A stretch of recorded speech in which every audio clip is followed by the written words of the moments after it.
con elecciones mal organizadas es cuando más hay que ir a votar. Parecería un contrasentido, no, es todo lo contrario. Habrá más gente que pueda exigir organización. Con miedo por el COVID es cuando más hay que ir a votar. Por el COVID muere 1% de quienes se contagian. Si nos contagiamos con Venezuela, ya van a ver lo que va a pasar. La novedad es que quienes están desanimados con razón, sectores populares indignados con más razón, y algunos sectores de la clase media que se han dejado desmoralizar por propaganda que funcionó antes como propaganda y nunca en la realidad, piensan desistir de ir a votar. Sí, apenas son $40 de multa. No. El precio por equivocarnos otra vez, como yo me equivoqué en el 2006, es acercarnos nuevamente a Venezuela. ¿No lo creen? Ojalá no lo tengamos que probar. De ese riesgo vamos a hablar esta mañana y de por qué estas elecciones son cruciales. Este es Vera, a su manera. Un comunicador que desde 1975 ha sacudido la televisión con formatos y estilos polémicos, sin ocultar sus simpatías ni jactarse de objetividad, pues el periodismo de opinión siempre asume una posición. Bienvenidos a coincidir o discrepar con Vera, a su manera. Opinión con propósito. Democracia.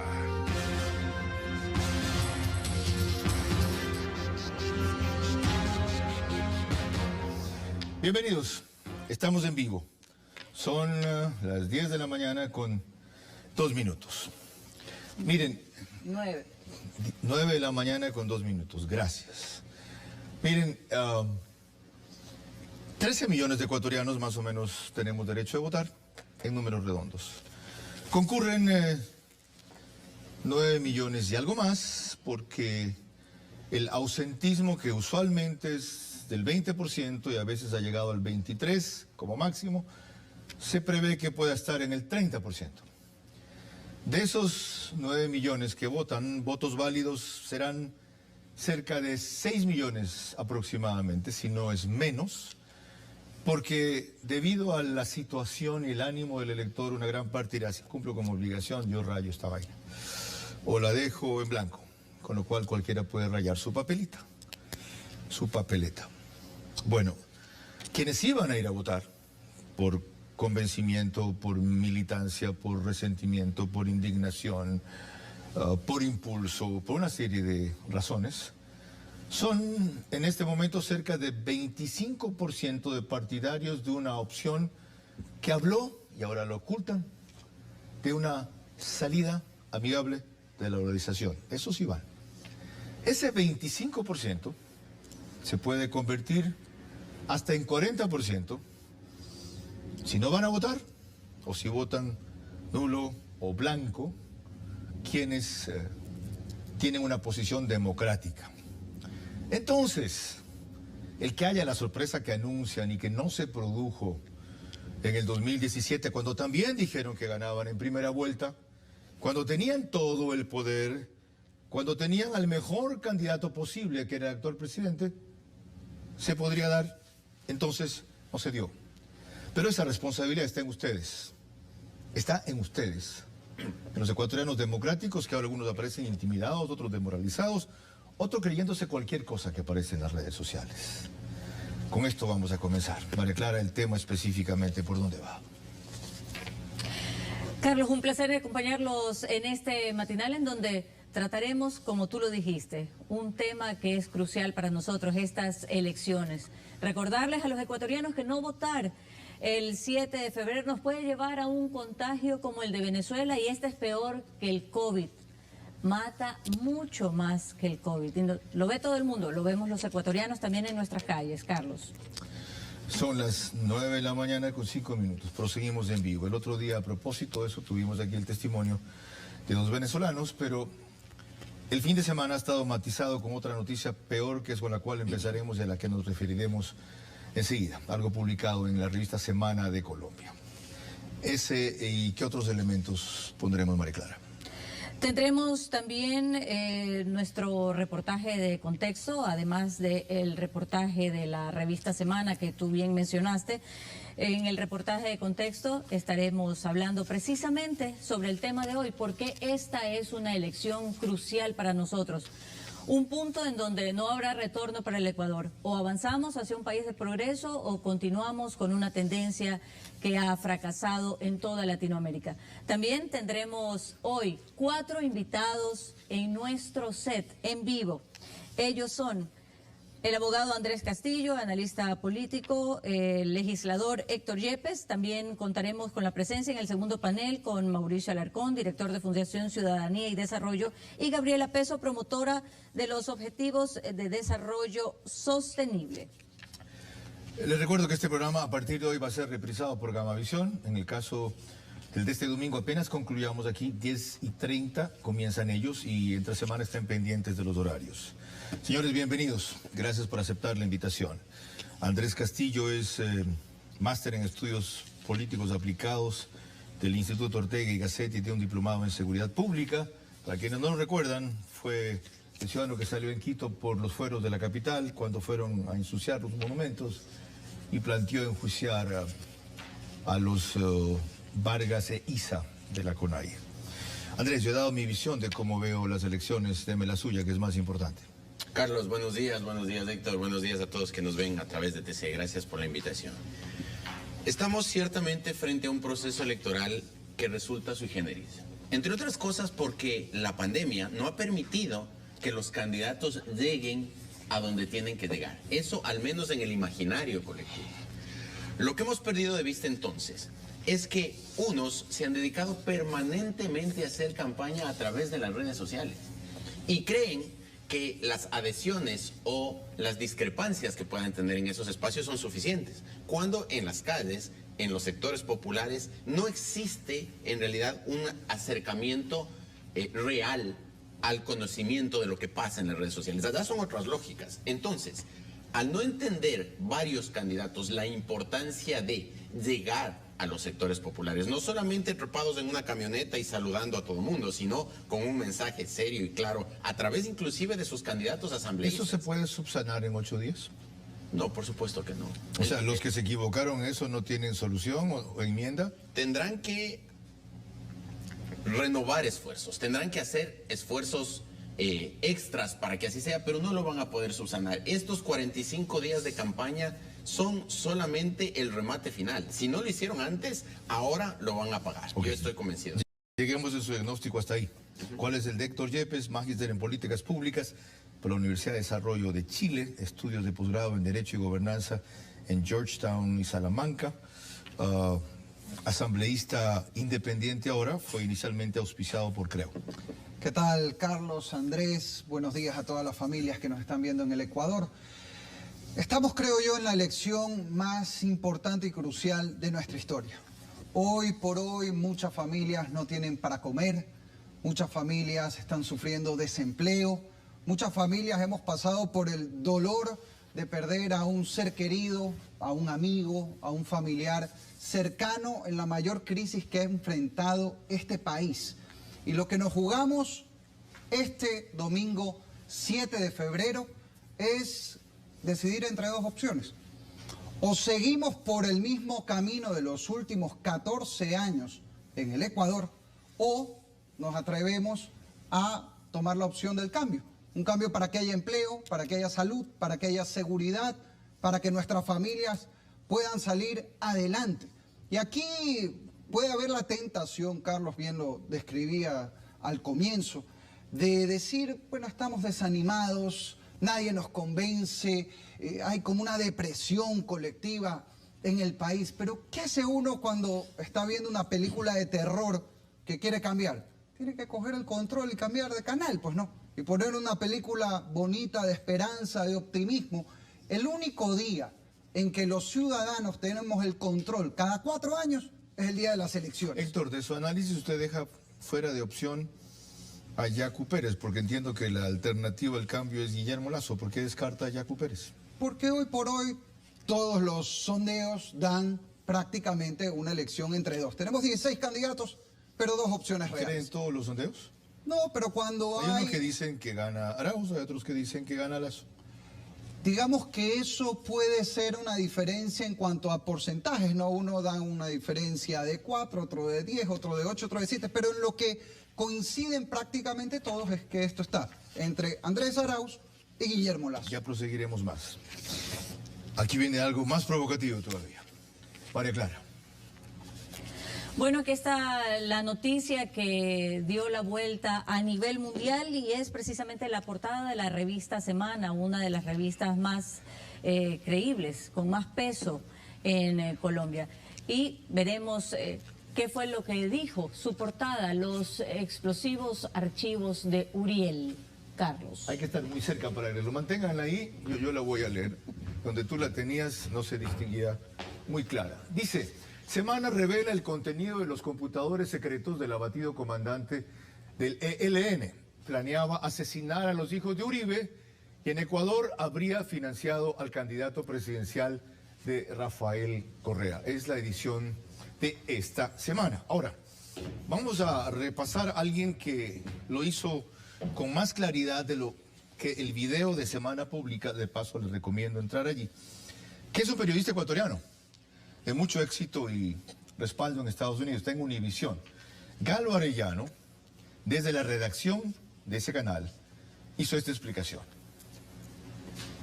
Hola, soy Galo Arellano desde Miami, sígame. Seguramente muchos de ustedes ya están al tanto de la explosiva denuncia que hizo la prestigiosa revista colombiana Semana el día de hoy, en donde denuncia que presuntamente la campaña de Andrés Arauz habría recibido dinero de la guerrilla colombiana, exclusivo, los explosivos archivos de los computadores de Uriel. La mejor manera de entender este complicado tema es recurriendo a este pequeño resumen que le he hecho. Y le voy a explicar ahora mismo qué es lo que sucede. Andrés Felipe Venegas Londoño es jefe del ELN, o fue jefe del ELN, por 25 años. Murió en Odín el 25 de octubre de 2020. ¿Qué encontraron las autoridades colombianas en el campamento? Armas, un panel solar, antenas de internet, pero lo más importante, encontraron equipos informáticos que contienen 3.2 teras de información, que representan 2 millones de archivos. También encontraron 7 computadoras, 11 discos duros, 24 memorias USB, 23 celulares, 3 tabletas, GPS. Ahora bien, la cúpula del ELN, en esta información sale que enviaron mensajes a Felipe y Guillermo, que se cree que son los contactos del ELN en Ecuador. Y uno de esos mensajes dice: quisiera me contaran del capital entregado al binomio para el señor de la Mariposa del Sur MS, después de la cumbre mundial de la Internacional Progresista. $80,000 habría sido entregado a usted en barbacoas para iniciar la idea de negocio con los aliados. Nuestro éxito depende de apoyar la esperanza. Según las autoridades colombianas, se están refiriendo a Andrés Arauz Galarza, actual candidato a la presidencia del Ecuador. Y cuando se refieren al cinturón, según las autoridades colombianas, sería Rafael Correa, el mismo que ha dicho que no sé quién es Uriel. Estén atentos, este 7 de febrero su voto es vital. Gracias, Galo Arellano, desde los estudios o redacción de Univisión en Miami. Su reacción, abogado Castillo, Andrés Castillo. Esta es una copia al carbón de lo que sucedió en Angostura. Cuando encontraron las computadoras de Raúl Reyes también habían alias. El alias Juan y el alias El Coronel, que eran aquellos que habían manejado los aportes de las FARC a la campaña de Correa. Y los socialistas del siglo XXI, Carlos, están acostumbrados a eso porque no ha pasado eso solamente en el Ecuador. Recordemos cuando a Ernesto Samper en Colombia, durante 4 años, le indagaban sobre el tema de los aportes, no solamente de la guerrilla, sino también del narco. Andrés, ¿y usted cree en computadoras cuya cadena de control, ¿cómo es? De custodia se llama, no se ha podido verificar, estuvo siempre a cargo de las fuerzas que combaten al ELN, ejército, policía, gobierno? Es decir, no hay un organismo independiente que diga si esto no se adulteró. Eso lo responderá la justicia colombiana en su momento. Lo que me hace creíble aquello es que les resulta impactante a los mismos involucrados. 2 días antes de que esto salga a correr, ya lo anunció en redes sociales. Es decir, él ya dijo que eso iba a pasar. Ok. Si es que él tiene claro eso, si es que él mismo lo cree, pues... Sobre lo los mismo, demás- Héctor, A ver, hay gente que puede pensar y que nos estará viendo, esto es una noticia de campaña. Estamos a una semana de las elecciones, pero yo invito a que no nos enfoquemos solo en esto, porque esto no es de ahora, pues. Aquí este es un capítulo más de una historia que lleva 14 años en el Ecuador. Sacaron la base de Manta, aprobaron la tabla de drogas que sigue vigente el día de hoy. Yo 2 veces en esta asamblea propuse eliminar esa tabla, no hemos tenido mayoría para hacerlo, incluso ahí morenismo y correísmo se han unido para bloquearlo. Hemos tenido cada vez más un avance del crimen organizado y de la narcopolítica en el Ecuador, y eso debe cambiar. Y eso no va a cambiar si votamos este próximo domingo por los responsables, pues, de llevarnos a este punto. curiosamente, hay algunos sectores que dicen, ¿y qué? Mientras no sea conmigo, primero, no me afecta. Segundo, ¿qué gobierno no está infiltrado por el narcotráfico? ¿Qué partido no tiene algún tipo de colaboración si no es de narcotraficantes, de corruptos o de delincuencia organizada? Ahora mismo acaba de salir ese caso con un partido y la asamblea, ¿de qué se extrañan? A mí lo que me importa es que dejen ustedes su bronca, corruptos o no, lo que me importa es que hagan obra y se acabó la historia. Sí, pero hemos visto esta semana cómo asesinaron a Efraín Rubales.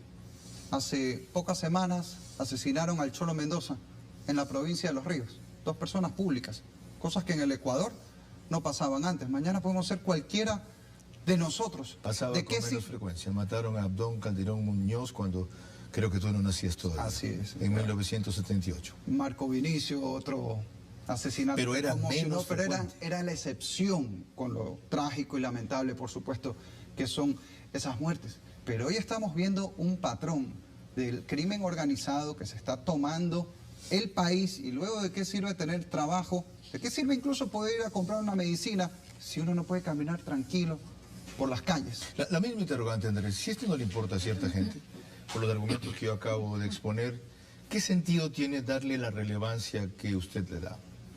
Que cuando estamos frente a quienes pretenden administrar el Estado a partir del financiamiento de dineros mal habidos, quiere decir que aquellos que pretenden gobernar no tienen escrúpulos para nada y cuando están en el poder pueden pactar con quien sea. Bueno, yo abono en esa línea. Antes de la primera pausa, por compromisos excepcionales en esta época electoral, tiene que ser exactamente a las 9:20, son las 9:18. Les quiero recordar la consecuencia de que le llamen a las FARC o a estos terroristas una fuerza beligerante, como les llamó Correa. La consecuencia ha sido ceder territorio. Raúl Reyes entraba y salía del oriente y no hubo ningún problema. Recién se reclamó cuando Uribe tuvo que incursionar para eliminarlo, por lo cual también yo, de paso, reclamé. Segundo, estuvimos sin radares 6 años, para detectar las avionetas que vuelan bajo y no son haciendo turismo, sino de los narcos. Y tercero, lo que ya se ha mencionado aquí, se convirtió a los vendedores en la calle de drogas en consumidores al cambiar la cantidad que se portaba. Y han tenido buena parte de la juventud drogada, enferma, aletargada, para que no reclame y no se active en contra. ¿Quieren más evidencias? El ELN secuestró hace casi 3 años a 2 periodistas del comercio y los asesinó. Opera en gran parte del nororiente ecuatoriano y del norte de Esmeraldas y el sur de Colombia, donde Colombia no ejerce soberanía, sino ocasionalmente de paso. La droga acabó con Venezuela, la droga asoló 50 años Colombia, han hecho un acuerdo de paz que no se cumple. Quieren que Ecuador sea eso. María Clara. En breve proseguiremos con nuestro panel de invitados y más adelante con otros 2 que serán Mauricio Alarcón, director de Fundación Ciudadanía y Desarrollo, y Gabriela Peso, promotora de los Objetivos de Desarrollo Sostenible. Les recuerdo que el COVID mata al 1% de la población. El contagio con Venezuela mata mucho más. Carlos. Son las 9:20, estamos en vivo analizando el tema de este programa. Una elección crucial.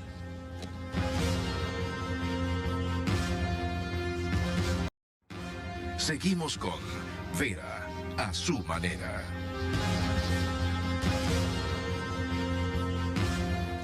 9 de la mañana, 23 minutos. Proseguimos en vivo analizando un tema, elecciones cruciales. Sobre eso, recién el colectivo Voces, de gente muy cercana al fenómeno o al tema electoral, expertos electorales, les denominan.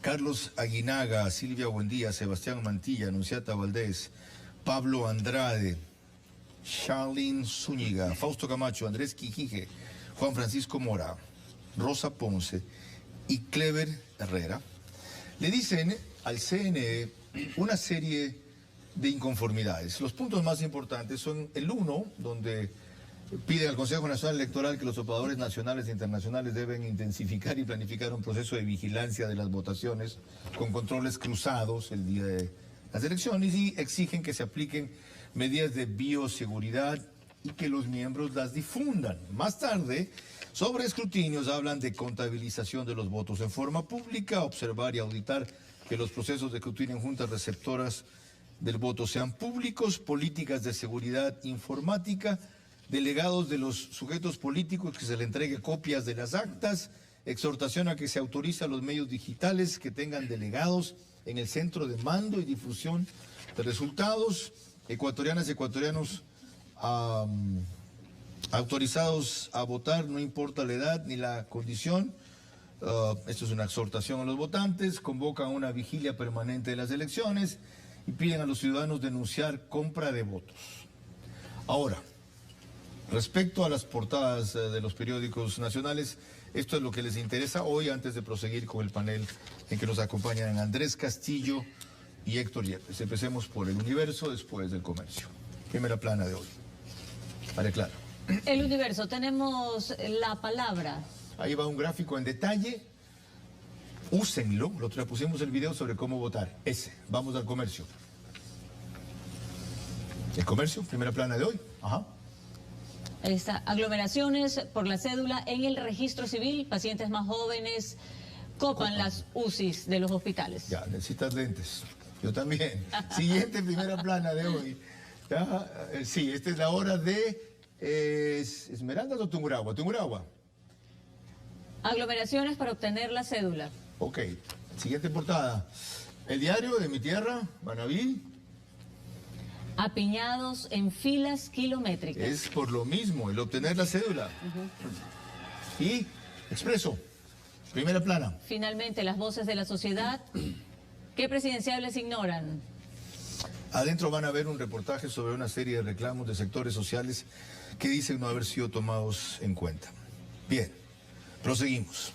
Ahora, Andrés, en este panorama, ¿se puede revertir la tendencia que hay de aproximarse a una votación cercana al 40% de uno de los candidatos y combatir el miedo en que ha entrado un sector de la población, el derrotismo, si se quiere, y fortalecer por esa vía el ausentismo? Primero debemos hacer un llamado a todos aquellos que irresponsablemente están están pidiendo se vote nulo, porque el votar nulo reduce el margen del voto válido y ganan las elecciones los que tienen el porcentaje determinado en la Constitución dentro de los votos válidos. Así es que a aquellos que están dedicados a la campaña por el nulo, simple y llanamente porque no pudieron ser candidatos, ya vayámosle bajando la mostaza porque nos podemos ir cargando al país con esa lógica. Te recuerdo sus argumentos, los partidarios de Novoa especialmente.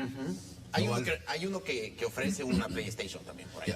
No va Alvarito, le hicieron todos los obstáculos posibles a Alvarito, yo tengo derecho a no votar por ninguno más. Así que anulo. Por supuesto, pero no podemos hipotecar el futuro del país por algo que todavía no está plenamente definido. Peor que eso, ¿cuál fue el archienemigo de Alvarito? Correa. Y al anular su voto le van a hacer el juego al candidato correísta. Por supuesto, claro que sí. Eso resulta ya en la práctica lo que va a pasar. Entonces tenemos gente que hace campaña por el nulo y tenemos gente que tiene miedo a ir a votar justamente por el tema del COVID. Te digo, perdón, le digo, estoy en la misma Universidad Católica que yo, Es un pelado, como ven, en el sentido de joven, quiero decir. Bueno, y del otro también. Del otro también. Que incursionó en la Usted no se política. ría tampoco. Que incursionó, Voy por ahí mismo.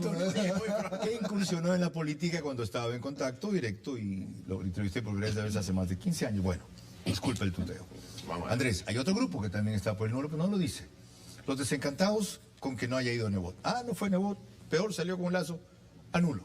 Es que resulta peligroso para el país eso. No podemos dejarnos ganar por los egos o por los resentimientos. El ir por el voto nulo baja el porcentaje del voto válido. Por Dios, revisemos la norma constitucional Sí. y la norma del... Lo del Código cual de la significa Democracia. que, como decía al principio, lo que es 25% de un universo se pueda convertir en 40 o 50%, no porque crece, sino porque se reduce el monto de votos respecto al cual se calcula lo que tiene. No, hay otro tema adicional. No, antes hay otro grupo que también quiere anular. Lazo se alió con quien no debía, con Nebot. Yo no quiero los socialcristianos. Lo siento por Lazo, lo siento por Guillermo. Yo quería que fuera él solo. Y hay un tema adicional. La gente que cree que la primera vuelta tiene que ser una suerte de elección primaria para que los mejores vayan a la segunda vuelta. Los tiktokeros y los que están por bajo de los 5 puntos no están en posibilidades de en 8 días poder remontar y estar en segunda vuelta. Y en conjunto hacen un 10% que bien puede ser la diferencia entre que un candidato democrático entre primero o segundo. Sobre lo mismo, sus opiniones, Héctor. A ver, primero, ¿por qué no votar nulo? Yo insisto, aquí el único día en que los ciudadanos tenemos el control para cambiar la película que estamos viendo es el día de las elecciones. Eso hay que usarlo. Aquí hay que decirle a los políticos que han destruido este país, algunos, yo mando el día de las elecciones, y lo digo como un elector, yo no voy a ser candidato a absolutamente nada en esta elección. Aquí mandamos nosotros, los ciudadanos, pero si nosotros mismos renunciamos a utilizar ese poder, ya ahí sí no habrá que Sigamos, usar. ok, está bien, no anulo. Le voy a hacer caso al asambleísta Yepes. Pero no votó ni por Lazo ni por Arauz, votó por Yaco. Yo insisto, aquí hay 16 candidatos, pero a estas alturas solamente hay 2 opciones. Y yo hago una reflexión, yo soy muy respetuoso de todas las opciones. Si alguien quiere que gobierne el correísmo, es lógico que vote por su candidato, eso yo lo respeto, esa es la decisión de cada uno. Pero si usted no está en esa línea y usted quiere un cambio de lo que hemos vivido estos 14 años, entonces tenga en cuenta que hay varias formas de votar por el correísmo. Anular, votar en blanco, no ir a votar o votar por su candidato. Porque La al misma, final del día es lo reflexión, mismo. la misma reflexión que sea Andrés. Para eso hay una segunda vuelta, abogado Yepes. Déjeme en la primera votar por quien yo quiera. En la segunda tendré que escoger entre los que no quiera, el menos malo o el mejor. Primero, yo respeto la decisión de cada uno, yo comparto simplemente mi reflexión. Segundo, cuidado, no hay segunda vuelta. Y cuidado, no hay segunda vuelta no porque un candidato y tenga más del 40 o el 50% del apoyo popular de todo el país, sino porque, como bien explicaba Andrés, si la mayoría o si un buen número de gente anula, vota en blanco, se reduce el universo de votos válidos. Ojo, y si el candidato que tiene 25 del total solo vota la mitad, ese 25 se convierte en 50% y gana de plano. ¿Sabe lo que hace esa advertencia? Alentar el rumor que está expandiendo Correa. No. Está expandiendo cuando le contestó a Vicky Dávila sobre esta cuestión de Revista Semana, en la cual de paso socarronamente se reía, decía lo mismo de siempre. Los gringos dicen, he downplayed the subject. Él le bajó importancia a esa cuestión, dijo que era la campaña con la que iban a salir toda la vida, que son inventos de la derecha, etcétera, y por supuesto aprovechó para meter su cuña. Dijo, esto es porque estamos a fracciones de llegar a 40 y ganar en una sola vuelta. ¿Este temor no le alienta la credibilidad a esa versión de él?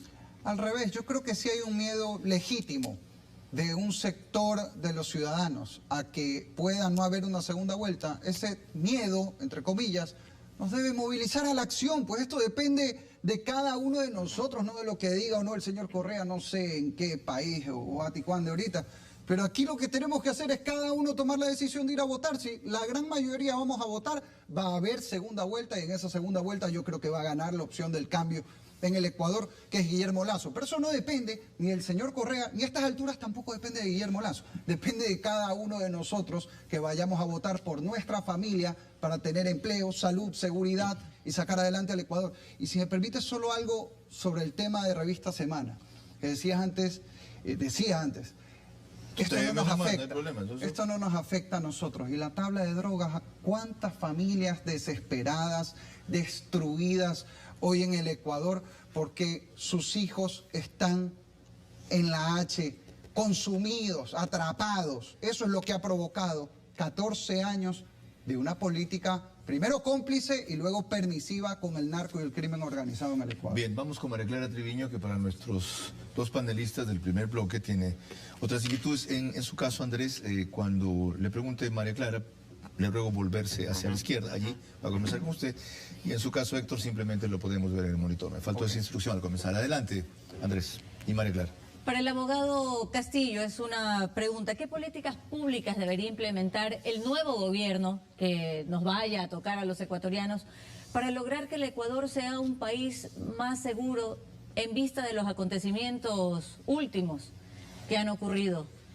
Antes de hablar de la política pública de seguridad, yo creo que la prioridad uno del próximo gobierno tiene que ser, sin duda, el tema de las vacunas, el tema de la salud, el tema de hacer todo un plan amplio de vacunación rápida para que el pueblo pueda salir a trabajar y para que el país se active.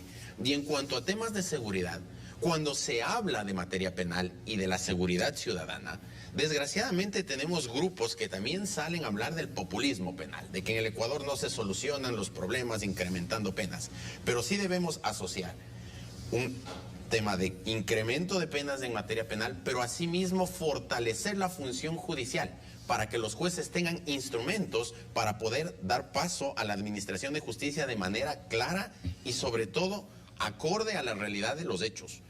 El derecho se ajusta siempre a las condiciones de una sociedad y estamos en una sociedad que desgraciadamente viene en caída justamente por lo que decía Héctor al inicio de la entrevista. Estamos bajo ataque de la delincuencia organizada, del narco, de aquellos que hacen del negocio de la droga su forma de controlar el poder. Por lo tanto, si es que no tenemos una norma objetiva y una norma subjetiva clara en materia penal, definitivamente no vamos a poder salir del problema de la inseguridad. Definitivamente que no. Para el legislador Yepes, la pregunta sería si considera que el Ecuador es un país ingobernable o si el caos y la crisis en la que vivimos es producto de políticos y autoridades poco preparadas. Yo creo que en el Ecuador tenemos una élite política de llorar, con honrosas excepciones, pero justamente tenemos en estas elecciones la oportunidad de cambiar esa realidad, tomar el control nosotros, decir aquí mando yo, ir a votar por alguien y cambiar esta historia para prosperar en el Ecuador. Yo creo que esa opción es Guillermo Lasso. ¿Por qué? Porque tiene trayectoria creando empleo, que es la mayor necesidad del Ecuador hoy. Porque está acompañado de un binomio que es médico, el único médico en la papeleta que va a poder garantizar una acción efectiva en la salud para salvar vidas. Y porque además está en el equipo Jaime Nebot, que ha puesto 6.000 puntos de internet gratuito en la ciudad de Guayaquil, que es lo que hoy necesita el país para que nuestros niños puedan estudiar y no se queden fuera de la teleeducación porque ni siquiera tenemos internet, y que además siempre ha sido firme a favor de la seguridad y en contra de la delincuencia con mano de hierro, que es lo que necesitamos hoy en el país. Prosigamos, que son las 9:37. Gracias, María Clara. Miren, en redes sociales, no sé si alcancé a enviar yo al control la pregunta directamente para que la pongan. Hay una de Alex, cuyo user es José Guzmi 80, muy representativa. Para ustedes, especialmente para Andrés, dice: la derecha tuvo 4 años para acabar con el correísmo, pero prefirieron unirse a Lenín Moreno por el odio a Correa. Hoy eso les está pasando factura y ahora están desesperados tomando cualquier información porque el candidato del tirano les puede ganar en una sola vuelta. Eso forma parte del discurso político, Carlos. Eso es lo que nos quieren hacer creer. El presidente Moreno fue el vicepresidente Correa. Correa fue quien lo puso. Que ahora, en el transcurso del gobierno, él se haya alejado de la línea de Correa. Eso no es que la derecha lo compró. Le escuchaba eso a Pierina Correa hace unos días. Justificar que el presidente Moreno ha hecho lo que ha hecho o ha dejado de hacer lo que tenía que hacer porque fue comprado por la derecha forma parte del debate político que ellos nos pretenden inocular. Por lo tanto, el decir que la derecha perdió la posibilidad de gobernar déjeme decirle que quien estuvo al frente del Ministerio de Gobierno durante los 2 últimos años del gobierno Moreno no es justamente una representante de la derecha. Quienes están dentro del gobierno ahora mismo no son justamente representantes de la derecha, y los mismos correístas han dicho que gran parte de sus compañeros les han traicionado, y como les han traicionado, entonces están con Moreno. ¿Quién les cree entonces? Héctor, en su caso, Nicky Bravo, cuyo user es Nicky Bravo 1. Y esto porque usted es una persona con otras preocupaciones, especialmente es pro vida, como se definen ustedes, y pro familia en ese sentido. Dice, si sobre las acciones para la niñez y adolescencia, desde el movimiento, mejor dicho, sí. Cuando le preguntaba que si quiere interrogar, sí, sobre las acciones para la niñez y adolescencia. Desde el Movimiento Social por la Niñez y Niñez Juventudes y varias organizaciones sociales se planteó Ecuador por la Niñez como iniciativa ciudadana y no partidista que insta a los candidatos a priorizar la niñez. ¿Por qué tan pocos pronunciamientos sobre estas materias sociales? Dice. Yo en lo personal he venido trabajando en esa línea. Hemos presentado un proyecto de ley por la familia, por ejemplo, para garantizar los cuidados para todo recién nacido en el Ecuador. Y hemos, con la sociedad civil, yo he apoyado esa iniciativa cívica, planteado voto familia, un acuerdo por la familia, entre otras cosas, para garantizar la vida desde la concepción y cuidados al menos para los 1000 primeros días de todo recién nacido, además de agilizar la adopción. Como usted la define, es decir, hombre, mujer, hijos. ¿Por qué por las familias no convencionales también? Es decir, dos parejas hombre-hombre que forman una familia y adoptan hijos, dos mujeres mujer-mujer que hacen lo mismo, o de repente una de ellas tuvo o tiene con un hombre, pero constituyen otro tipo de familia. Yo creo que toda comunidad, familia en el Ecuador tiene derecho a una protección legal. Yo no estoy de acuerdo con el matrimonio homosexual. Creo que el matrimonio es entre hombre y mujer y así lo dice la Constitución. No estoy de acuerdo con la adopción tampoco por parte de parejas homosexuales, pero por supuesto que estoy de acuerdo en que tengan una protección legal a la convivencia que dos personas libremente pueden tener. Y eso ya estaba garantizado en la Constitución desde el año 2008. Y también hay algo para quienes como yo somos pro vida en el país, que hemos salido cientos de miles a marchar por esa causa en el Ecuador. De los candidatos con opciones de ganar, el único que es pro vida en el país es Guillermo Lasso.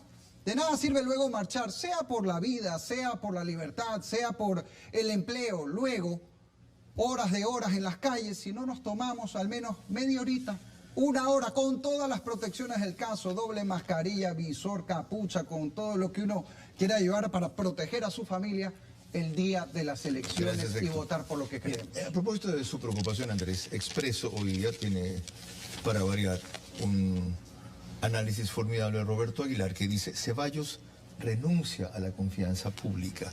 Mientras el plan piloto de vacunación tambalea, el ministro de Salud saca provecho personal de su posición de poder público. No deja de extrañar que el gobierno le dé un respaldo cerrado. Y por esa vía, el gobierno le hace la mejor campaña que se pueden imaginar al correísmo. ¿Ya? ¿Qué es mismo el gobierno entonces con estas actitudes que en los hechos tienen un resultado, aunque en el verbo produce otra cosa? El gobierno del presidente Moreno, una vez que abandonó ya el plan político que tuvo de descorreizar al Ecuador, se convirtió en el gobierno más rangalido de la época democrática, de los últimos 40 años. El gobierno más débil, el gobierno con menos peso. No, eso lo sentimos todos, pero sí, dentro de esa debilidad y ese menor peso, ¿cabe semejante torpeza?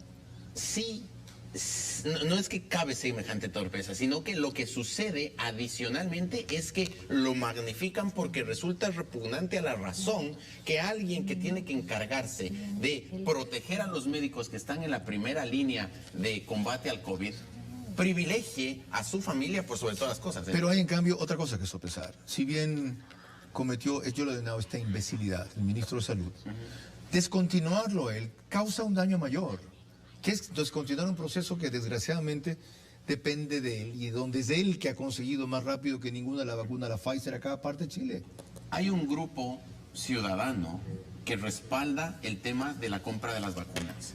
no es solamente un tema estatal. Justamente ayer conversaba con Roque Sevilla y me comentaba él que hay una organización ciudadana independiente que está llevando adelante todo el proceso de contratación de las vacunas. Para empezar a vacunar ellos también, como hicieron con la ayuda del COVID, solo necesitan una autorización del Estado. Por supuesto que sí. Ok, lleguemos hasta ahí. Entonces, la figura del ministro de Salud No es indispensable. La última acotación, Héctor, para cerrar este bloque y agradecerles a los dos. Yo creo que Lenín Moreno ha sido el jefe de campaña del correísmo. Lamentablemente, las causas serán para otro momento analizarlas, pero la pobre gestión que ha habido en este gobierno es la razón fundamental por la que el correísmo puede tener opciones electorales. Pero recordemos que este gobierno es hijo del correísmo. En temas cruciales, más allá de las peleas personales, hemos hablado del tema de drogas, ahí sigue la misma tabla de drogas de la época de Correa vigente hoy por hoy en este gobierno. En los hechos han producido ese resultado. Así decía yo. Señores, mil gracias. ¿Ya? Tras esto continuamos con más, pero lo sabe María Clara. Así es, volvemos con dos jóvenes luchadores por la democracia y la transparencia. Ellos son Mauricio Alarcón y Gabriela Peso. Les recordamos que no votar el 7 de febrero es permitir que otros decidan por usted. Así que no se queje ni se sorprenda. En este momento son exactamente las 9:44. El próximo domingo, más que elegir un presidente, escogemos un destino.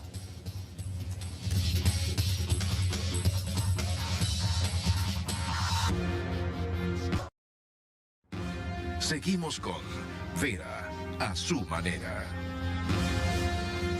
Hijas, si bien.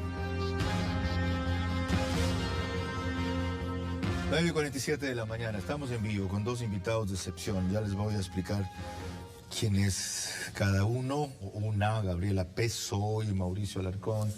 Ya me disculpé con Gabriela por haber puesto en mi cuenta de Twitter Pozo. Miren, sobre las elecciones del próximo domingo, algunas precisiones. La votación solo es hasta las 5 de la tarde finalmente, desde hasta las 7 de la noche. Eso de que hasta las 12 par y después de las 12 impar es solo indicativo, no es obligatorio. Los mayores de 65 años de edad, como yo, tercera edad, no tienen o no tenemos la obligación de votar. Y por eso 2/3 partes de ese grupo, que son 1.600.000 personas, han anunciado que no van a votar. Y ustedes son los que hablan de dejarle un futuro para sus hijos y sus nietos. O sea, los intimida el COVID que mata al 1%. Comprendo la decisión, no la comparto. En cuanto a proyectos piloto, miren, en este trance se le ocurre a este CNE proyectos piloto. Voto por correspondencia. Se va a realizar mediante sobres cerrados. Esta modalidad se aplicará solo en Canadá, zona electoral de Ottawa, donde existen 144 electores. ¿Saben quién es cónsul en Canadá? La esposa de Richard Espinosa, ¿ya? Correísta. En su administración sacaron $2.500 millones del IES de un bolsillo para meterlo en otro, entre comillas. Y voto electrónico, plataforma de tecnología de información y telecomunicaciones basada en un sistema de alta disponibilidad. Esta modalidad se realizará en Argentina, zona electoral de Buenos Aires. 2.082 electores registrados. ¿Saben en dónde están los mayores partidarios del correísmo? En los migrantes, pues. ¿Y saben Argentina quién la rige ahora? Cristina Fernández. ¿Y saben de quién es íntima Cristina Fernández? Plan piloto ahora. No pueden caminar y masticar chicle y plan piloto ahora. Preocúpense de lo que está programado aquí funcione. Que ese día haya visores para los de las mesas, que haya máscara para los de las mesas, que se puedan hacer pruebas PCR, como dicen que le van a hacer el Ministerio de Salud, que no pudo con 2.700 carnets de discapacidad en plena pandemia y ahora lo va a hacer con 44.000. Pues ya cumplan. En vez de preocuparse de la mamá y del ancianato, donde está la mamá primero. ¿Ok? Después nos vemos en algún tipo de juicio con ustedes. Tarea de ineptos. María Clara. En nuestro reportaje de contextos, Carlos, veremos precisamente el tema que tratamos el día de hoy. ¿Por qué esta es una elección crucial? ¿Por qué es tan importante que los ecuatorianos conozcamos a los candidatos y tomemos bien una decisión para que nuestro país vaya hacia un progreso en democracia? Participan en este reportaje la abogada Anunciata Valdés, integrante del colectivo Voces por la Democracia, y también el doctor en leyes Andrés Ortiz Herbener. El Ecuador necesita reaccionar, dar la vuelta a la página y pensar seriamente en un gobierno para el cual la empresa privada y el respeto a las libertades debe ser su eje para el ejercicio democrático. Estamos en presencia de una elección trascendental en la vida de la República, porque el Ecuador ya transitó desde el 2007 hasta el 2017 en un gobierno de izquierda, en donde el poder se concentraba en un solo partido político, en una sola persona, en un régimen hiperpresidencialista, y en donde la dinámica del Estado estaba sometida al Estado. O sea, el Estado era el gran gestor de las políticas públicas, el dinamizador de la economía. La fecha decisiva va a ser el 11 de abril, donde se va a celebrar la segunda vuelta, porque ahí es donde van a definir, es la realidad y el futuro de cada uno de los ecuatorianos. Es si van a tener una educación de calidad, si va a haber recursos para el seguro social, pero también cada ciudadano y ciudadana tiene que ver que con ese voto está definiendo su propia vida. Es una elección trascendental para el Ecuador. Diferente en parte por la pandemia, única en el mundo. También por lo débil de las candidaturas que surgieron como alternativa, con flojos argumentos y superficiales propuestas. Nos enfrentamos a nuevos candidatos y queremos ver opciones. Realmente es decepcionante, salvo honrosas excepciones, las personas que pretenden aspirar a la primera magistratura del país. Es preocupante ver que no haya personas preparadas para enfrentar una crisis muy grande que se le viene al Ecuador. El Ecuador no puede estar abocado a improvisados. Efectivamente, la gente añora esos primeros años que se vivieron del correísmo, en donde había una bonanza petrolera, en donde el Estado derrochaba miles de millones de dólares en obra pública, donde claramente la economía se movía, pero cuando vinieron el momento de las vacas flacas, vimos que era un gobierno incompetente, ineficiente y corrupto. En ese ambiente, la ley permite candidatos, 16, una alianza ejemplar que nadie creía que se iba a dar. Sin embargo, existe la campaña sucia, de la que echan mano los que no pueden subir de otra manera y vislumbrar con asombro el regreso de una tendencia cuyo fracaso se ha probado, pero cobra interés de nuevo. Utiliza la democracia para destruirla por dentro y luego se enriquece, concentra el poder, se enriquece la persona que gobierna y sus familiares y todo su grupo político, y realmente deja a las sociedades totalmente destrozadas. Estas elecciones son cruciales, porque si el Ecuador se equivoca otra vez, si se deja deslumbrar, a pesar de la evidencia que son simpatizantes de lo que sucede en países como Venezuela, Argentina, Bolivia, Chile, aunque digan que no lo son, no hay regreso. Y quizás en un tiempo más seremos los ecuatorianos los que empecemos a dejar nuestro país. Hay que reflexionar seriamente que ante una situación tan grave en la que se encuentra el país, no podemos permitir que caiga en manos de gente improvisada, de gente incompetente o de gente que piense volver a meterle mano al Banco Central, por ejemplo, o que insinúe remotamente una posible desdolarización. Esto no es una elección cualquiera, porque se necesita alguien con mucha prudencia, con mucha experiencia, que tenga un bagaje de honestidad y que tenga un gran equipo de trabajo para sacar adelante este país. Nadie en este país quiere vivir largas filas para comprar, hacer productos de la canasta básica. Nadie quiere rogar por medicinas. La situación del país amerita que quien tenga que manejar el Estado tiene que ser una persona que realmente permita sacar adelante a un país que necesita de gente capaz y honesta al servicio de la República. De todo país que cae en las manos del populismo tiene la posibilidad real de caer en la más absoluta pobreza. Si está pensando en no votar por desencanto, por miedo al contagio, porque no está su candidato ideal o por ser de tercera edad, le recordamos esto. Cada 4 años la vida nos da la posibilidad de escoger que cada uno de nosotros podamos tener para nosotros y para nuestra familia un mejor futuro. Todos esos elementos hacen de esta una votación crucial. Y que el Ecuador entienda que estamos mal, pero podemos estar peor.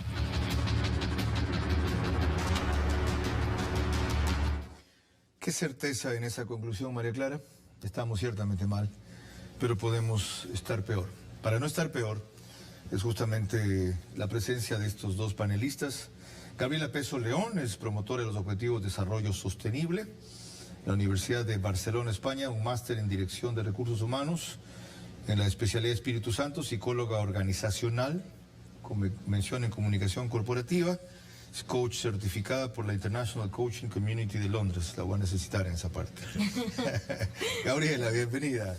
¿Cuál es su visión de estas elecciones y del ambiente en que las abordamos a 7 días de que se realicen? Hola Carlos, gracias por la invitación. Mira, yo creo que como joven considero que actualmente representamos el 44% del padrón electoral. Y como joven creo que esta decisión es crucial y me siento como literalmente a veces entre la espada y la pared.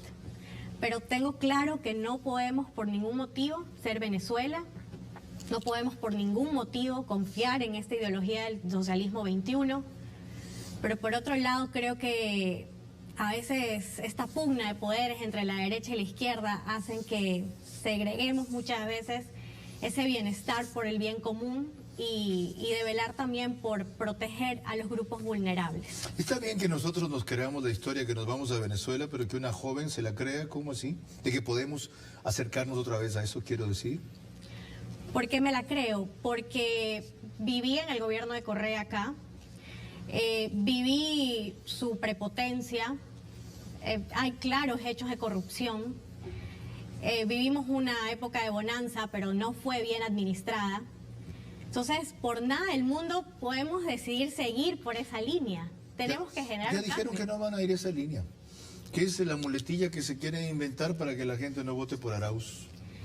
Pues yo no confiaría en alguien que sigue una misma línea, cuyos valores siguen ahí en duda.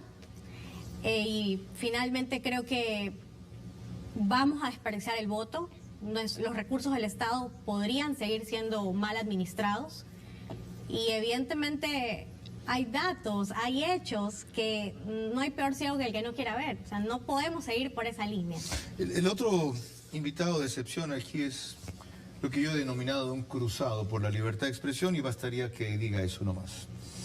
Y esto tiene que ver con un testimonio directo de una transmisión que seguí desde Washington, donde este señor era el único que estaba ahí, defendiendo ese derecho y ese valor, rodeado de quienes lo conculcan en este país. Mauricio Alarcón es abogado y máster en Dirección de Gestión Pública, así como en Acción Política, Fortalecimiento Institucional y Participación Ciudadana en el Estado de Derecho. Fue miembro suplente de la Asamblea Nacional Constituyente y asesor del Consejo de Participación Ciudadana. ¿Aclara de cuál? Ay, cuando había, Carlos, un Consejo de Transición y quienes hemos defendido la participación ciudadana real, teníamos alguna esperanza de que no iba a ser cooptada por el Estado de la forma vil en que lo fue en un inicio. ¿Y quiénes estaban en ese consejo? En esa época estaba Julián Guamán de presidente, estaba Mónica Vanegas y estaban algunos otros ciudadanos que, recordarás tú, fueron designados por el denominado congresillo después de un primer concurso de méritos. Un paso fugaz por esa institución que en muy pocos meses demostró que simplemente tenía que articularse para cumplir las órdenes del emperador de turno. Gracias por la precisión, Mauricio. Ahora sí, la misma inquietud con que inicié con Gabriela. ¿Cuál es tu diagnóstico del estado en que abordamos esta elección y cómo debemos actuar frente a ella? Carlos, buen día, y buen día a quienes nos siguen a través de esta señal. Pues estamos frente al proceso electoral más caótico de los 42 años de democracia que ha vivido el país, en manos de autoridades que perdieron su tiempo midiéndose los egos y discutiendo si era más importante presidir el Consejo Nacional Electoral que aprobar reglamentos para vigilar el pautaje en redes sociales. Un tribunal contencioso electoral que ha demostrado trabajar a las pisotadas, sentencias que resultan ser mamotretos y que han traído consecuencias graves para un proceso electoral que a una semana ni siquiera tiene definido si vamos a poder elegir parlamentarios andinos. Con esos señalamientos, parecería tener razón la gente que dice, Mauricio, con mayor razón, o sea, ¿cómo ustedes ver a la cabeza? Ya, sí, pues yo comenzaron esto hace 2 o 3 meses diciéndoles la verdad dura, ya, y pura, pero la verdad. Ahora nos piden que con este despelote de elecciones vayamos a votar. ¿No es eso un contrasentido? Faltando tan pocos días, no, definitivamente no. Estamos, Carlos, a una semana de llevar a cabo nuestro voto a través de las urnas, que se respete la voluntad de la gente. Y si bien es cierto que no tenemos definiciones claras, que aún hay dudas como las que tú mencionabas en cuanto a los proyectos piloto, en cuanto a la bioseguridad, que hay una desmotivación de la ciudadanía por ir a votar, lo único cierto es que es un hecho, y así lo ha dicho incluso el CNE, que iremos a las urnas el 7 de febrero. ¿Cómo Así motivaría es que en este usted momento... a esa ciudadanía desmotivada? ¿Cómo la motivaría? También es pelado, es joven. ¿No cumple 40 todavía? No, todavía falta, todavía falta. No le puedo preguntar de edad. Okay, ya, ok. ¿Cómo motivar, Carlos? Creo que Anunciata nos decía muy bien en el reportaje. Cada 4 años es cierto que se reaviva la esperanza de la gente de dar un nuevo horizonte, más aún en unas circunstancias tan jodidas como las que vivimos ahora. Crisis económica, crisis de seguridad, crisis laboral. Que al menos los ciudadanos cumplan con responsabilidad el deber de darle una oportunidad al país. Y cuando hablo de oportunidad, también pasa por elegir a los mejores. Yo acá no me voy a referir si el pasado es malo, si el presente es malo, si el futuro será mejor. Necesitamos votar por los mejores, necesitamos llevar a cabo un voto informado. Al menos revisemos los antecedentes. Quien no fue capaz de hacer bien las cosas cuando fue ministro o funcionario de un gobierno anterior, difícilmente va a tener la capacidad de dirigir un país. Lleguemos hasta aquí ahora porque tendré más para ustedes cuando volvamos, pero sobre eso sabe mejor María Clara. Así es, antes de continuar con nuestro panel de invitados, nosotros vamos con ellos, continuaremos revisando cómo se está dando hasta este momento el tema de las elecciones. En nuestro programa, una elección crucial. Además, permítanme recordarles que si ustedes no votan el 7 de febrero, están permitiendo que otros decidan. Así que no se quejen ni se sorprendan después. Carlos. No dijiste lo más importante, vienen tus preguntas. Cierto, es Eres verdad. demasiado modesta y es modesta Triviño. ¿Ya? Bueno, con las preguntas de María Clara, para los dos miembros de este bloque, volveremos con algunas mías pendientes y con precisiones y guías indispensables de dar. Porque créanme, más que el COVID-19, mata el volverse a equivocar.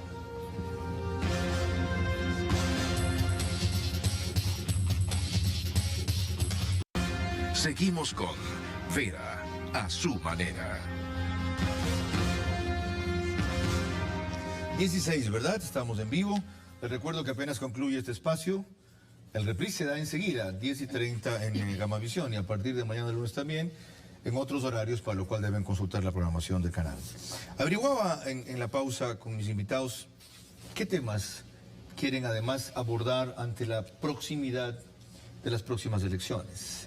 A Gabriela Peso le preocupa lo de grupos vulnerables. ¿En qué sentido y por qué, Gabriela?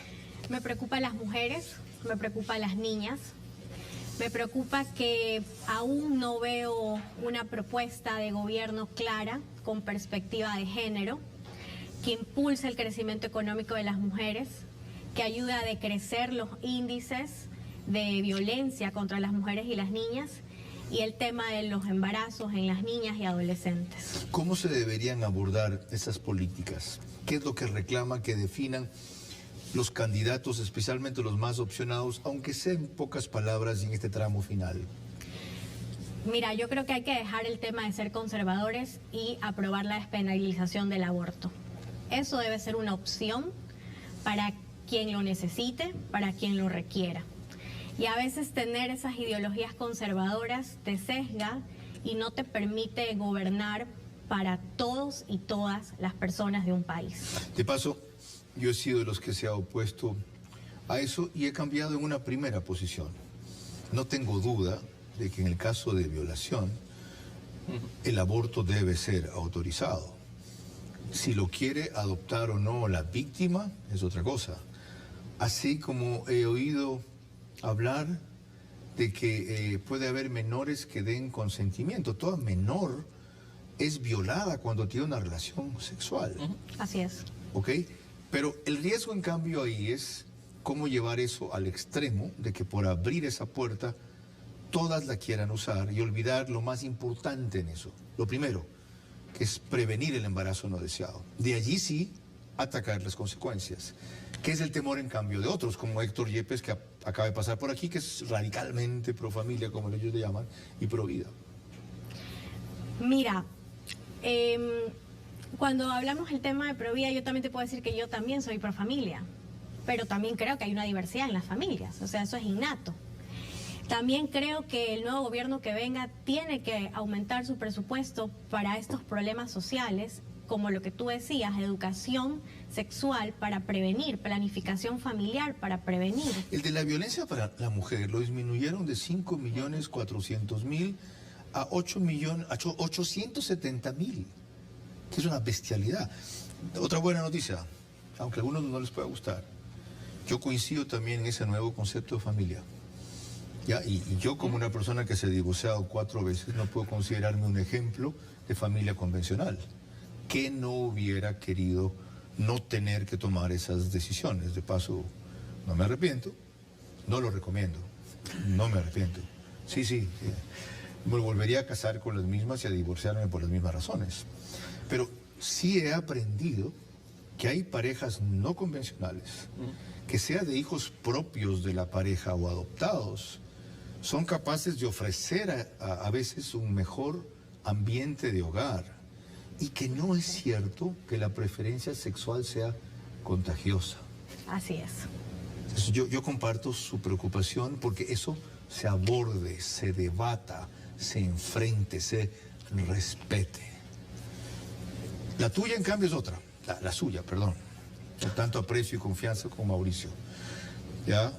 Fíjense, ni siquiera somos amigos con este señor. Tenemos una relación cordial distante. Él es un cruzado anticorrupción también. ¿Cómo plantear el tema anticorrupción en la campaña? La gran pregunta que nos hacemos, Carlos, quienes trabajamos por la transparencia y contra la corrupción, es qué han dicho los candidatos sobre el tema.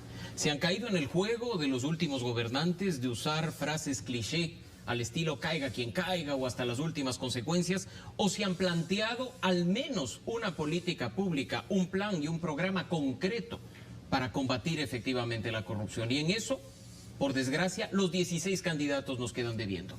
Uno revisa los planes de trabajo y, por supuesto, abordan el tema de la corrupción porque es popular. Después de la inseguridad, lo económico y lo laboral, la corrupción preocupa a los ecuatorianos. Pero la gran pregunta que nos hacemos desde este lado es ¿qué y cómo? No queremos más frases y más palabras cliché que no sirven para un carajo, sino que las cosas realmente funcionen. Necesitamos pararle el carro a la corrupción. Hablemos de los 3 más opcionados. Yacu se fajó contra la corrupción, no habló. Él enfrentó a la corrupción correísta. ¿Por qué reclamarle a él?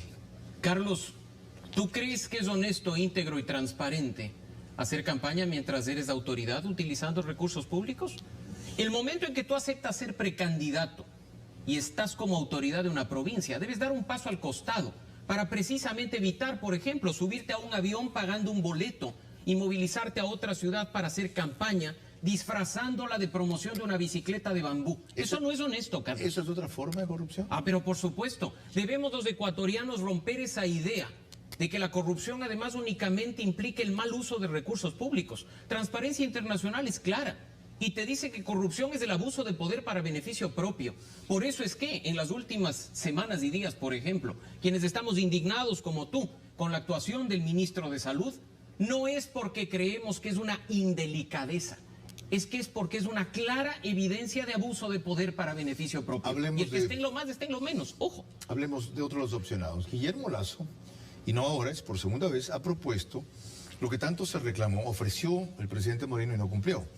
Una comisión internacional anticorrupción que venga aquí no solamente a opinar, sino que tenga el poder de investigar y una vez hecho aquello, con esos elementos a las autoridades las obligue, entre comillas, a actuar ante evidencias.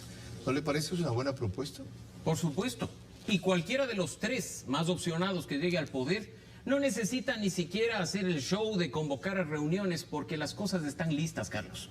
El gobierno falló, ¿en qué? En darle vida a esa comisión. Una comisión que con recursos propios vino al país a plantearle al gobierno nacional un estatuto y un plan de trabajo. Pero el gobierno dio marcha atrás cuando vio que esa comisión reclamaba independencia y autonomía para investigar a todos, sin excepción. Y luego una Secretaría Anticorrupción que creó y empezó a visibilizar ciertos casos, con Iván Granda primero y más con Dora Ordóñez, la acabó cuando estaba ahí José de la Gasca. Ya.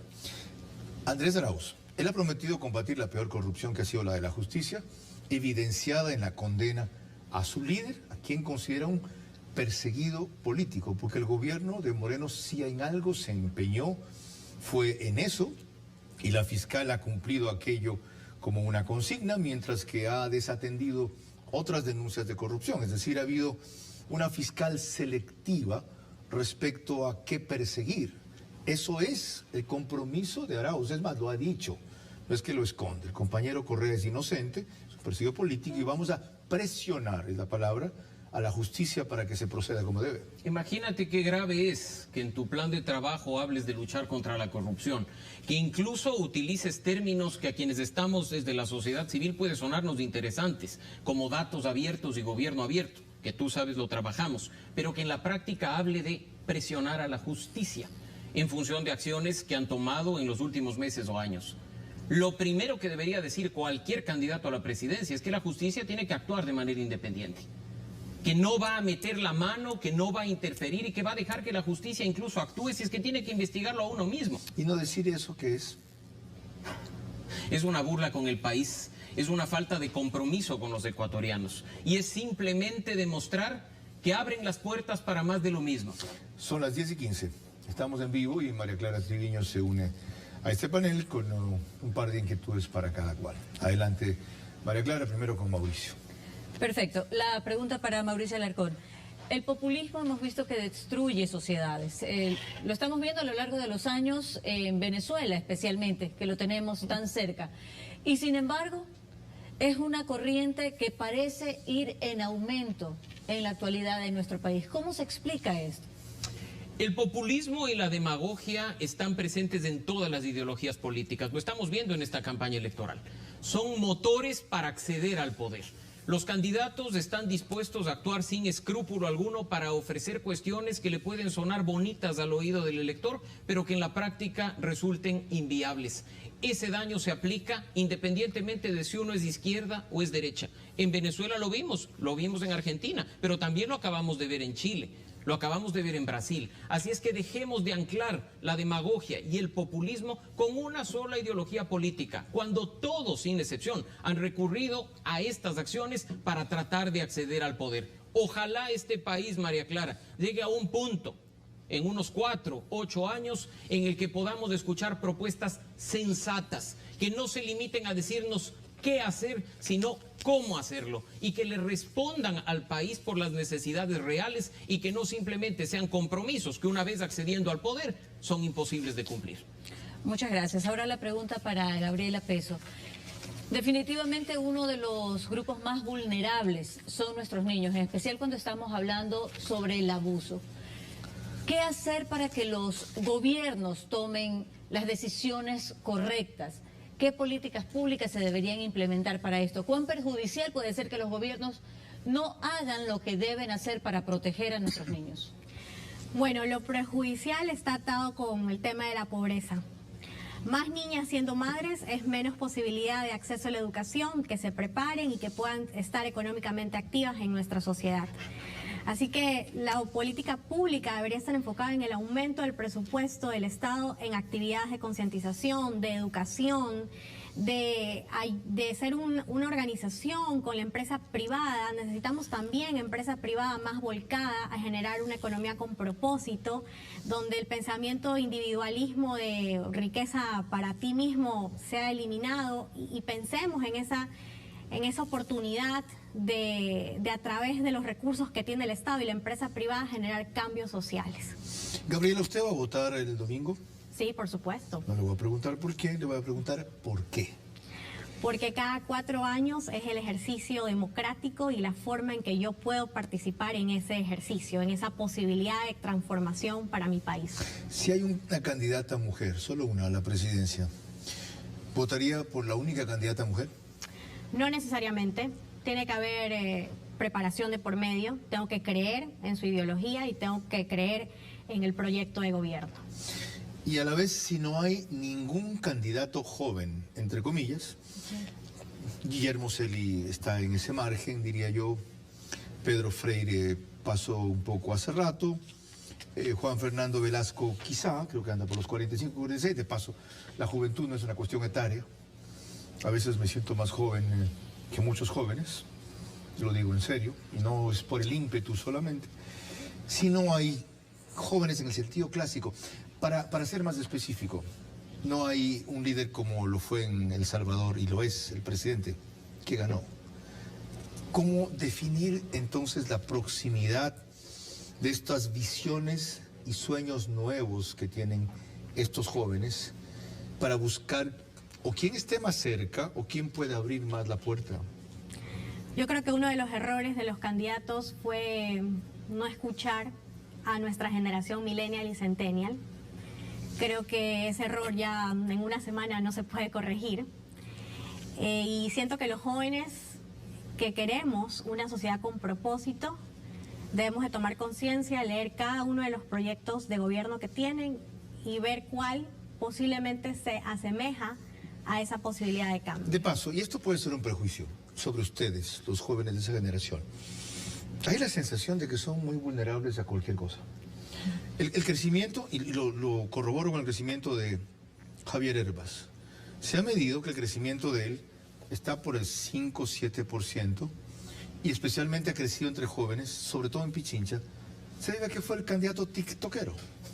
Entonces, ustedes son jóvenes, esa es la generalización, que se dejan impresionar por cualquier cosa que tiene proximidad a lo suyo, aunque no sea afinidad, en este caso tecnología.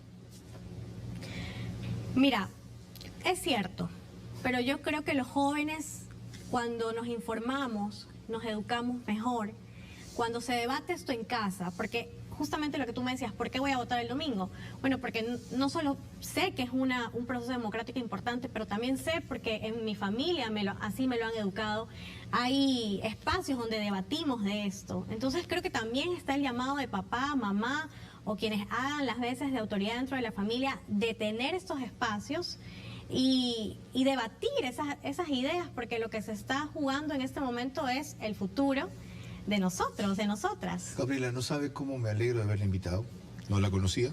Gracias. Las referencias e investigaciones que hicieron sobre su perfil son correctas y no necesito coincidir para admirar su talento y su valentía. De verdad. Mauricio, en su caso, en cambio, otro tema vinculado a su causa principal, su leitmotiv.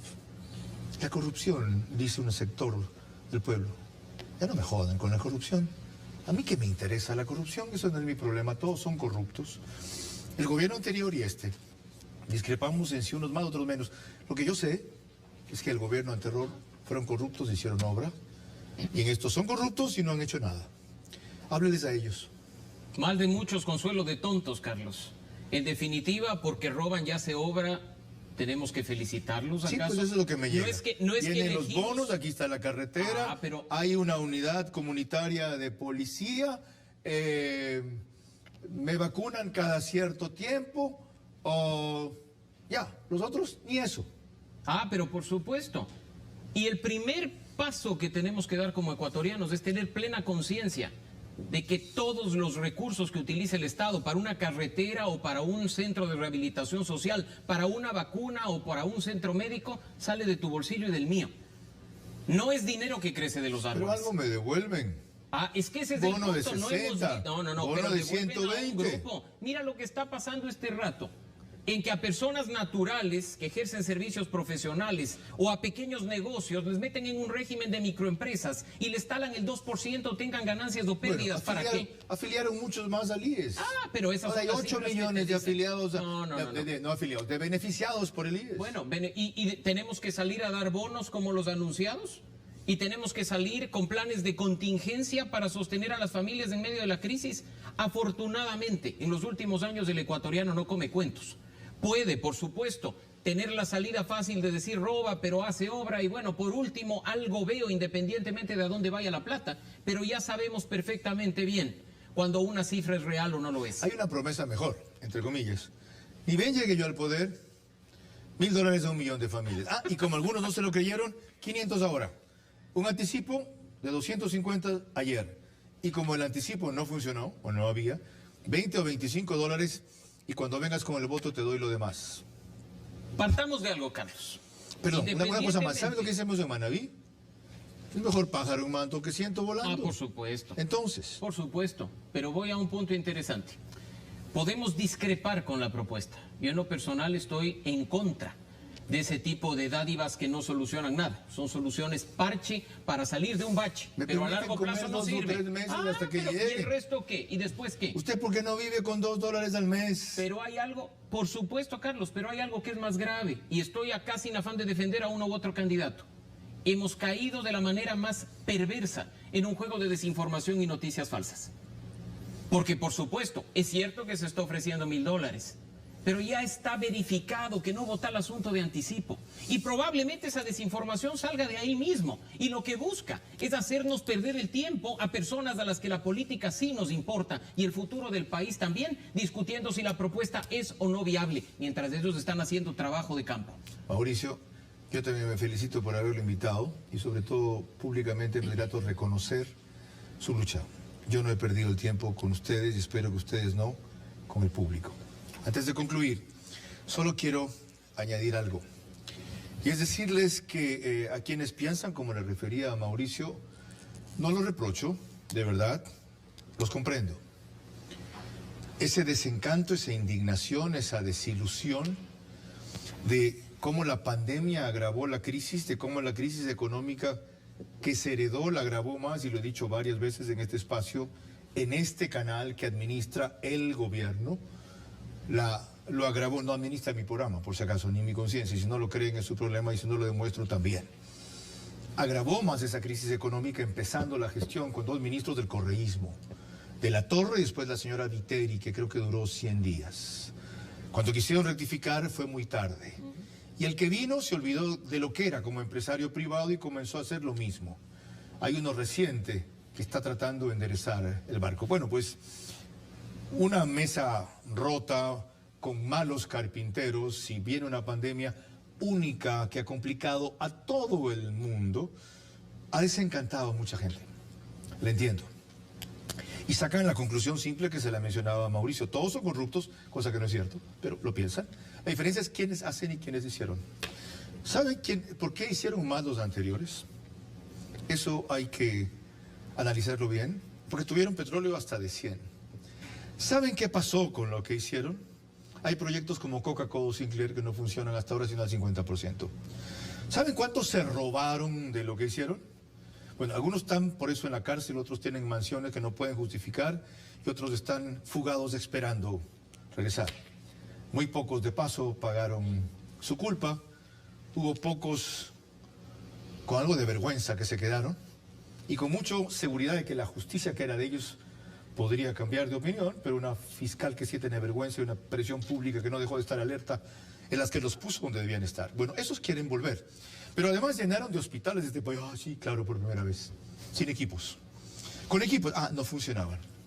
Sí funcionaban sin gente entrenada. Recuerdo el caso del famoso Gamma Knife. Un aparato para operaciones de cerebro que vale cerca de 5 o 6 millones de dólares en un pasillo del HK en Quito sin usar. Y como esta historia, muchas cosas más. La corrupción y la tiranía les sacó de su bolsillo sin que se den cuenta plata todos los días. Esa que eso ha hecho falta ahora para enfrentar mejor la emergencia, para que no se agoten los medicamentos, etc. Eso es lo que no se dice respecto a la época que algunos añoran y no creen todavía del todo que quieren reinstalar como Venezuela. No. El candidato Arauz habló de desdolarización amigable, luego borró todo lo que había de eso en internet, pero ya lo van a ver en el transcurso de la próxima semana. Tiene todo un estudio respecto a aquello. Y no ha desistido de la idea, la ha cambiado de nombre. Al principio dejó claro que va a sacar parte de los $1.000 millones de dólares, $1.000 por mes, perdón. $1.000 por mes para el millón de personas del Banco Central. Cuando se dio cuenta que era un delito y una ilegalidad, dijo, el presupuesto, no hay problema. Si ponen para otras cosas, no podremos poner para esto.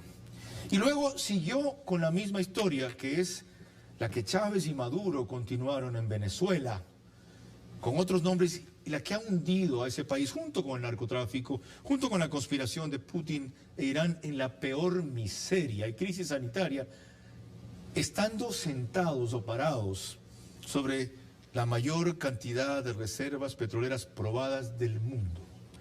Empobrecer Venezuela, solo ellos lo pudieron hacer. Tras lo mismo vienen aquí y ¿saben por qué? Porque a todo el mundo pobre lo controlan con muy pocas cosas básicas como hacen en Cuba.